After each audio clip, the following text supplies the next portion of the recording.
Montreal and Catholic, you're French, and you speak French. And if you speak English, you're Protestant.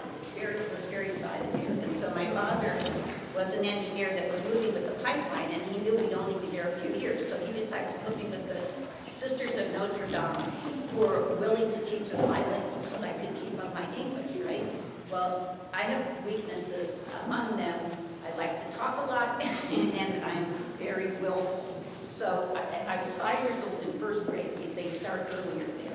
And in training for first communion, get this, in a school with, I could, Mass in Latin, class in French, all this going on. And they would yell at me for disturbing the peace. And so the nuns, Mother St. Amand, would send me to chapel and ask me to pray to God to behave better, Well, I went into this chapel, and it was this beautiful statue of Our Lady, and the French, they would decorate it. It was some feast, and she had the crown, and I mean, to be a little girl, and it was better than any princess, any Barbie, anything. It's like, so I went up, and being theologically precocious, I said, Blessed Mother and God, they're like this, I went and told Blessed Mother to tell God about these mean nuts. So that's how I started my relationship with her, and I always go to Our Lady. And here's the little poem, which I'll say to you, that I still say when I go to adoration, that I learned for First Communion from those nuns, and it goes like this. Lovely lady dressed in blue, teach me how to pray. God was once your little boy, tell me what to say. Did you hold his hand at night? Did you ever try? Tell him stories of the world. Oh, and did he sigh? Lovely lady dressed in blue, teach me how to pray. God was once your little boy, you know the way. And so when I go to adoration now, I always start with lovely lady dressed in blue, teach me how to pray.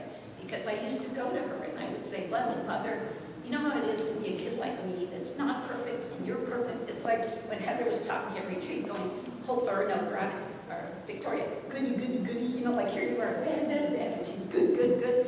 But you see the sweetness of her. I was always reminded of the St. Paul quote about everything that's pure, everything that's good, everything that's holy, that's Our Lady. You come to her and the world drops, and it's the way God wanted it. And so when I got older, I thought the willful me, still I was like wanting fundamental option notion to be legal, because you want to do what you want to do, you still feel good. You never want it to not feel good.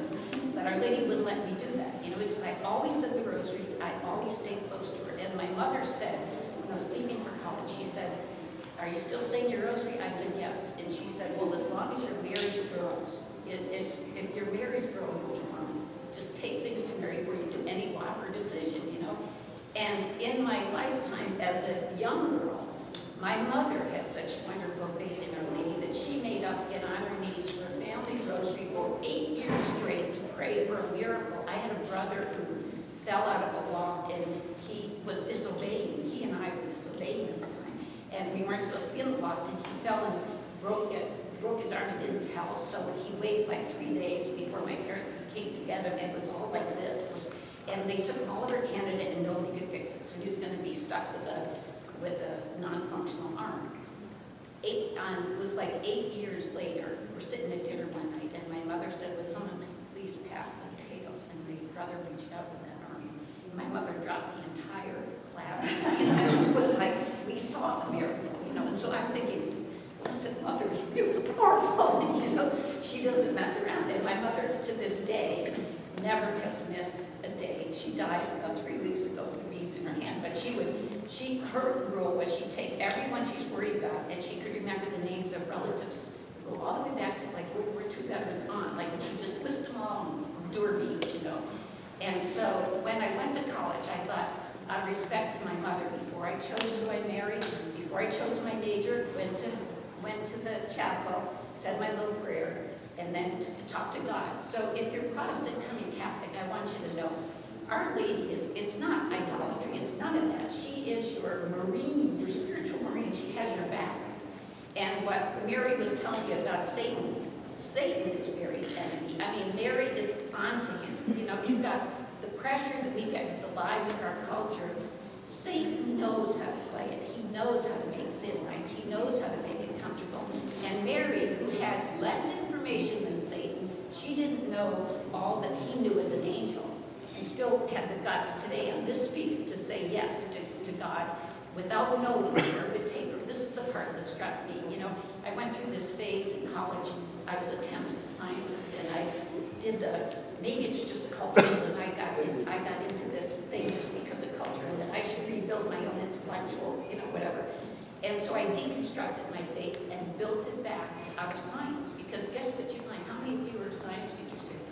It's full of fudge factors. You want like physics? Did you ever have perfect physics experiments or whatever? The whole world groans, as St. Paul says. Original sin hit more than just us. It hit nature, and everything's off beat. And when you're in science, you learn that. You're always making adjustment factors, fudge factors. So it brought me back to my knees. I thought, God is real. All of this is real. And Our Lady was the one that got me there. I mean, all the time, even when I did I never lost my faith, but did my little stepping away, I still said my beads, said my rosary.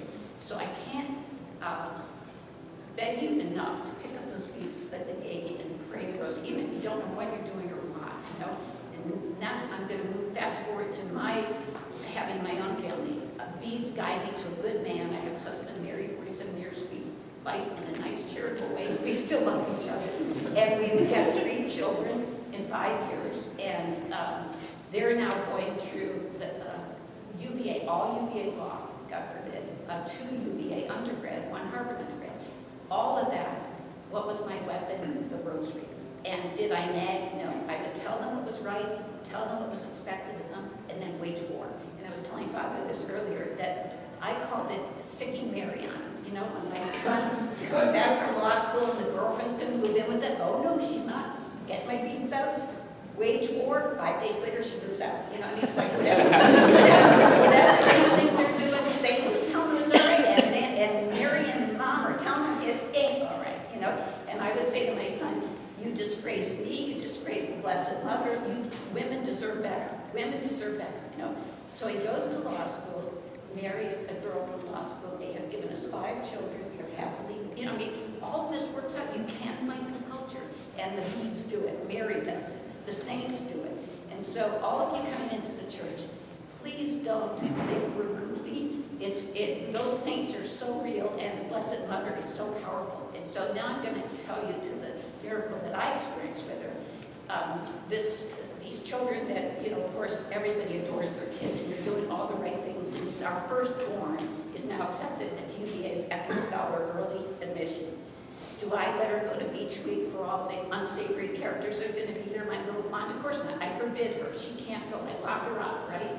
So what happens? The guys come to rescue her, and I kiss her goodnight. And 15 minutes later, I get a phone call that every parent would want. I physically saw her, and 15 minutes later, I get a phone call. We need verbal permission for surgery, life-threatening situations, Bridget care. It's my daughter. And I said, oh, there must be some mistake. Her car's in the driveway. I just said, good night, go to your room. Not there. They came back to escape her. It was like the revenge of Langley High School that I wouldn't let her go, so her class is going to come and get her, And I go to Fairfax Hospital, and my little one had no face. I mean, basically, she went into the dashboard. The car, it was a jacked-up truck this guy's driving, and it flipped. And I had 9 days where I couldn't even pray for myself. I mean, you basically go into shock, and this is where you're carried in prayer. This is what Heather was talking about, the community of prayer. I was carried by the prayers of friends, and got through this just day by day, just with her. She's in coma for 9 days, no response, and I wouldn't go home. So the hospital nurse finally came and said to me, look, we're going to be giving you IV soon, because I couldn't keep food down either. It was just very traumatic. And in my soul, I was not angry with God. I just needed help. It was sort of like I said to Mary, I'm too numb to pray. You've got to take care of me here. I just put it in her hands. I said, take care of it, So they came and said to me, you have to go home. And I'm not telling you I saw a vision or whatever, but I had the sense that I said a rosary. And, I have to tell you, before that, this is before the 9 days of coma, I go to the emergency room, and the neurosurgeon meets me and says, Mrs. Kerrigan, are you the mother of Bridget? I go, yes. He goes, there are fates worse than death. What a way to greet you, as she's ready to win. I said, you're fired. You are not touching my child. And a friend of mine called and said, I'm sending a surgeon that just bought a home in our neighborhood. It's like where we live. from the Sorbonne, and his specialty is rebuilding faces. My daughter broke her entire face. And he's coming right over, he wants to help. And I met him, like within a half hour, a new surgery goes on. 9 hours of surgery. And I walked and said, the sorrowful mysteries and the memorare for 9 hours. And the people kept coming out and saying, what is with that lady? And my husband goes, leave her alone, she knows what she's doing, put it in Our Lady's hands. And then after that 9 days of no response, and I had the guilt of, oh my gosh, God, if I did this out of vanity, because I wanted my child to have a face, I didn't want her to recover at 16 with no face. And she already had enough other banged up stuff she had to, get better from. So I said, if that were my vanity, God forgive me, but I had prayed to Our Lady, and I had said to her, and I felt like she sent that surgeon, sort of like, but God love her, my little one hung in there, but 9 days she's in coma, nothing, And I went home, said my prayers, and I said to the priest came to see us at the hospital, and I said to him, Father, I'll take her any way I can get her. Please ask the church to pray. He said, what's the matter with you? Where's your faith? Go for the whole 9 yards. So I said, well, it's not that I don't believe miracles possible. I just didn't feel worthy to keep pushing my luck with her. Our Lady had taken care of me so well. So I said, okay, Blessed Mother, go ask your son for the whole 9 yards. And then I go back, I went home that night when they sent me home. First time in 9 days that I slept. Went back to the hospital the next day, my husband with me, because you'd think it would be me nuts or just me with all that stress, And the intensive care nurse said to me, it's funny, but for the first time I think I'm feeling movement in this leg. She pinched her foot and thought she felt movement. So my husband's on one side, I'm on the other. I squeeze her little foot and she flinches like this. And we're both lying there, and her face is still like all swollen, bandaged with these little slits. She opens one eye, she goes, hi, Mom. Hi, Dad. God loves you. Then passes out. Didn't say anything for 2 more days, And I said to my husband, you heard that, didn't you? It was like, if I didn't have him with me, I would think I was nuts, And I said, you know what? She's coming back. Our daughter graduated from Harvard on time. She had a semester worth of 18 courses. It took her 6 months to get better, and went to UVA Law after that. But she had been one that I was very stubborn with my children that they not confirm on schedule if they weren't ready to be a soldier of Christ. It mattered to me. Communion you do regularly, but to me, my husband disagreed because he's like, he wants them to do what they're supposed to do when they're supposed to do it. But I said, don't be a hypocrite. If you're not ready to say that credo, don't stand there at church and say, I believe you, and mean it. Get out of line. To me, because the old thing in the gospel, say yes when you mean yes and no when you mean no. Don't ever be a hypocrite, And so I said, no, I'm not going to make anybody do confirmation unless they're ready. Both boys did it on time. Georgetown Prep, be with your buddies, with half the commitment, if you want to say, that my daughter kept struggling, said no, and she hadn't when this accident happened. She went to Harvard, came back, the biggest one in line. She was like a junior in college that she got in line for confirmation with the kid class in her hair when she was ready. And I would say, as hard as that was, twice going to the Welfare Lady, I felt so grateful. There's not a day in my life that I don't pray for other people. What my husband said he does every day is he prays for whoever needs it most. You make your rosary for whoever needs it most right now. There's someone out there like you, too numb to pray, And every time I see these ambulances go UVA or whatever, I know what's happening to those poor little families. You just sit there, and if you don't have your faith, if you're not ready for it, And I've always thanked Our Lady. I say, I am so grateful for you to hung in there with me, because I'm still willful. I still talk too much. You do all those same things. I'm never perfect like she is. But what I learned about her as science brought me back to God, I realized the thing about Blessed Mother you have to never forget is that she is, before our eyes, what God intended us before the fall. Because her soul has what they call integrity, that her intellect and will are never seduced by her senses, are never, it's like when you look at the forms, there's rocks, there's plants, there's human beings, and there's spirits like angels, and then, God. And with the Blessed Mother, she is the perfection that God envisioned for a human being when grace is poured out, you don't interfere. So the take home to you, when you come into the church, love Our Lady and get out of the way of her grace. That she will send it. And it took me till that night, it took me till my heart was broken to love God with my heart. I loved it with my intellect for 40-something, you know what I mean? I was always so smart, like, teacher, you know, this sort of stuff, and you know it. But it's when Blessed Mother went with her heart first. Today is the feast of Blessed Mother going with her heart. God said, help me, and she goes, sure, you know? And for me, it was like, oh, yes, he's God, yes, I know this, for years. But when my heart was broken, it was God, you know, contrite heart, a humble, contrite heart, he will not spurn, and he's close to the brokenhearted. Those whose spirit is crushed, he will save. I mean, Heather was describing the same thing. When you're rock bottom, you know there's a God, and you know how real he is. And I will never forget it. I will, as long as I live, and I will always pray for people that are in that boat to make the right choice, to not turn in despair, because Satan loves despair.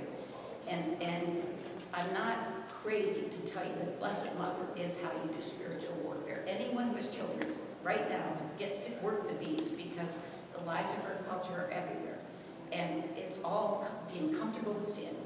I don't care if it's a husband, pornography, or marriages where you got to do your own thing. It's selfishness everywhere. Being sold is okay. And I think what you do, what I've learned from my own experience is don't fall for it.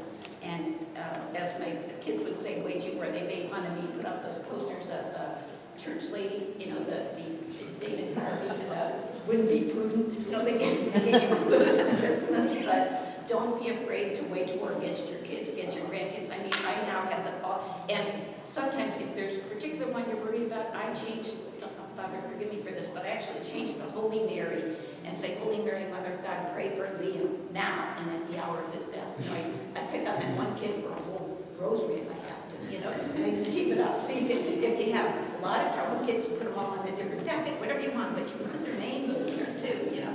And trust me, she will do it. And I still feel guilty for that second miracle. I mean, having one in your life is enough. That for my daughter, and my daughter the same. She feels like she works for the CIA now. She's an attorney for the CIA, but she feels like none of the prestige or whatever, none of that matters. And one last thing I'll tell you, that what always puzzled me as a kid watching Mary is because I was so talkative, I guess. That I read scripture and say, she didn't say anything, you know. She said, do whatever he tells you. And she gave her will. You know, it's all about the will. And we all tend to be about the knowing. It's about the loving, you know. And it's about trusting. And the way I look at it is, you know, these are fuzzy words, faith, hope, love. That's what grace pours on you, faith, hope, and love.